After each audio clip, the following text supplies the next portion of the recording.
kusoo dhawaada saaxiibayaal warbaahinta Soomaali Positive Network. Dabcan waxaan ka hadli doonaa maanta filla Soomaaliyeed oo la wada tagay halkaas ayaa lagu wada sheekaystay nin walba barnaamijkiisa ayuu ka hadlay. tabinta waxaan ku eegi doonaa wixii halkaas ka dhacay, wax la filayay iyo waxa dhiman iyo wax la isku mari waayay iyo mowqifyadii dadka sida ay u kala bedeleen waxyaabahaas aan ku falaqay doonaa. طبعا maanta waxaa la wada tagay 19 Febraayo iyadoo ahayd filla Soomaaliya oo la isku diidanaa oo in la tagaba la diidanaaba waxba qof walba u diidayay. qaar damaanad amni ay diidayeen, qaar waxay diidayeen kalitaankooda inuu sawir kula dhaco, qaar basii ahayd. shirka ayaa furmay. طبعا shirka markii hore waxaa loo maleynayay inuu u dhaxeeyo oo kaliya mucaaradka iyo madaxweynuhu matala dowladda Soomaaliya, laakiin madaxweynaha Soomaaliya asxaabtiisii iyo karbihiisii iyo waa la soo shirtay ra'iisul wasaare ayaa dhex fadhiyay, wasiirro ayaa dhex fadhiyay, wasiiru dowlayaal ayaa dhex fadhiyay, qaar xubnaha xilal hay jiray laakiin hadda xildhibaano oo kaliya ayaa dhex fadhiyay oo la islahaa mucaarad ay noqdeen. mucaaradkana waxa uu ka soo tagay asagana mucaaradkana wada dhex fadhiyeen. dabcan waxaa meeshaasi kaalin firfircooni laga qaatay taliyaha nabad sugidda oo galbinayay sii waday soona waday gaar ahaan madaxweynaha Jubbaland Axmed Islaam Madoobe oo maanta micnaha aad mooday in xoogaa asagu dagaal toos ah uu la galay dowladda Soomaaliya, isla markaana ay qasab ahayd in laga foojignaado qalad walba uu dhici karay. dani dagaal siyaasadeed uu la galay oo kaliya dowladda Soomaaliya 90% xitaa 100% waa uga guuleystay oo ay ka mid tahay in doorashadiisii ay inay carqaladayaan isku dayeen laakiin waa ka guuleysay. waxyaabihii marka aadka u xiisaha badnaa waxaa ka mid ah dani Axmed Saciid Dani ninkaleena Saciid Cabdullaahi Dani madaxweynaha Puntland ayaa wuxuu ka jeediyay khudba adag oo luqad adag lagu diyaariyay weliba aad loo hadalaayo oo ay ka mid ahayd madaxweyne doorashada qof iyo codka aad sheegayso waa doorashadii ani iyo adiguba aan ka diidnay madaxweynihii adiga ka horeeyay Maxamed Cabdullaahi Farmaajo. waa doorashadii aniga aad iga diiday oo aad tiri waxaad 21 sano soo dhisayseen 21 bariyaan lagu burburin.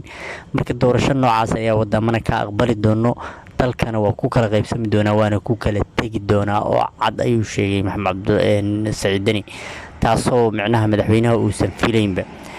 si kastay noqoto madaxweyne Axmed Madoobe markii hore inuu saadnin muuna rabin, laakiin hadal fuusta ahaa oo la riixo mid ka mid ah xildhibaanadii meeshaas ku hadlo saameyn badan aanan lahayn, laakiin loo maleeyay inuu dhanka madaxweynaha ka socdo iyo dhanka mucaaradka meel ka socdo aanan la ogeyn. laakiin Maxamed Cabdullaahi Sanbalowshe ayaa fuustadaas riixo mar laga hadlayay doorashada maamul goboleedyada. waxyaabihii aadka la yaab leh madaxweynaha jawaabta ka bixiyay waxaa ka mid ahaa inay doorashada saddexda maamul goboleed oo dhankaada doorasho degdeg ah waa inay qabtaan ay nimankan mucaaradka soo istaageen.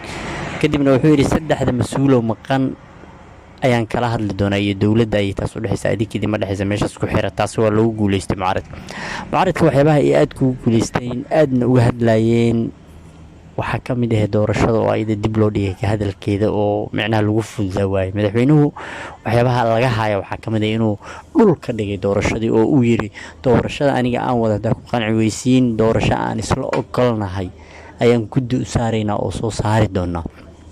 ay ka warrama waa aqbaleen waa ayna soo dhaweeyeen nimankii mucaaradka ah ee meeshaasi joogay, maadaama madaxweynaha doorashadu wada xaqiiqatan dadku ay wada fahmi laayihiin 9 maalin oo la rabo kala deegaano maamul goboleed in lagu soo dhiso, kala deegaano caasimad lagu dhiso, kala deegaano dalka dhan lagu dhiso, xildhibaano la soo doorto, xildhibaanada madaxweynaha doortaan waxba isdhex yaalo waxba isdhex yaacsan mid la fahmi laayo. madaxweynuhu marka siyaasad qarsoon ma u qarsoona waxaas uu ku wada fududay karaa leeyahay. doorashadu kolaha ra'iisul wasaaraha Soomaaliya ayaa hadalka iska qabsaday la yiri dhexda ka qabsaday asaguna doorashadu way socotaa ku soo bilaabay. ra'iisul wasaaraha Soomaaliya wuxuu uu qabal la yahay oo aqbali la yahay nimankii khaasatan Axmed Madoobe oo dagaal culus uu la galay in uu filada dhex fadhiyo. taasaa madaxweynaha ra'iisul wasaare Xamse Cabdi Barre oo cuntamay laakiin way cuntamaysaa oo ra'iisul wasaaruhu sida inta badan lagu xantabo waa nin micnaha u xirxiran madaxweynaha Soomaaliya. sidaas ayaa lagu xantaa oo mar walba asagoo dhanku madaxweynaha jira ayuu jiraa, cod badanna kuma laha la yiraahdo wax madaxweynaha ka hor imaan kara ma sheegay. waana ra'iisul wasaarihii ugu horeeyay Soomaaliya soo mara oo aanan madaxweynaha waxaan ka joogdhihin micnaha maadaama Soomaaliya awood qaybsigu qabiil lagu qaybsado asaguna qabiil uu meesha ku fadhiyo. marka doorashada laga hadlayo dastuurka oo islaha aad looga hadli doonaa waxyaabo mudnaan buuxda lama siinin oo xaqiiqatan sidii la filay loogama hadlin taasna mucaaradkii xildhibaanadii la baxay xildhibaanada xorta la baxay ayaa xoogaa ay dhaliil ku tahay xoogaa aad uga xumaan doono maadaama aan si fiican looga hadlin dani siyaabo kale lagu hadlay laakiin waxyaabaha meeshaan la yaab kale hadalladu wajihi kale ayay yeelan doonaan mana fududaan doona xitaa xaajadu hal maalin iyo laba maalmaha dabcan sida la filayo laakiin isku soo dhawaasho maadaama ay jirto